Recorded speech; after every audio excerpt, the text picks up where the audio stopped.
Rational law uses rational morality, which is a disciplined form of objective morality that hones in on precise rational validity as the basis, and using objective well-being as the primary standard to be maintained.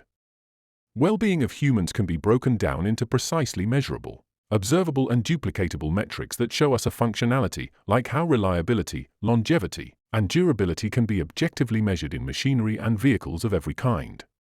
Where rational morality differs from other forms of morality is that it cannot be varied by where you are or what custom is trending or prominent in a particular area.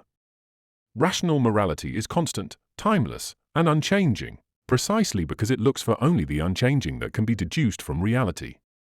Presuppositions or premises put forth by rational morality include universal individual sovereignty, the concept that we individually own ourselves and nobody else, and that it is immoral to exercise any ownership or control over somebody else, specifically because it is rationally incorrect to do so, specifically because it relies on a claim that is false, like the unsubstantiable delusion that one is a master of somebody else or has a right over them in some way.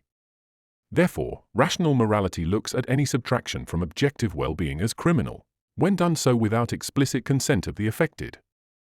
Likewise, even an addition to objective well-being, without explicit consent, is an incorrect assertion of ownership, which is rationally invalid and therefore criminal.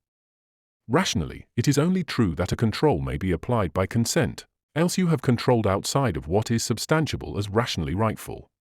Rational law does not care about what your beliefs are or what your basis is for controlling others, because doing any control of others that is without rationally valid basis, such as self-defense, we're protecting somebody else, is entirely without a valid basis and criminal.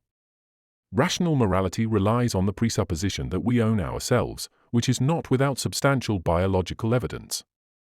We alone are directly tied to our motor functions of our bodies, and nobody else outside of us is directly controlling those things, even though there are many influences and manipulations we can include in a later conversation of this matter.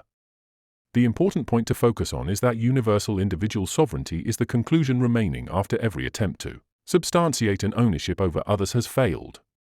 It is not possible to substantiate an ownership over other people in any rationally valid way, which is why universal individual sovereignty is the starting premise of rational morality, and why consent is so ultimately vital for something to not be criminal and immoral.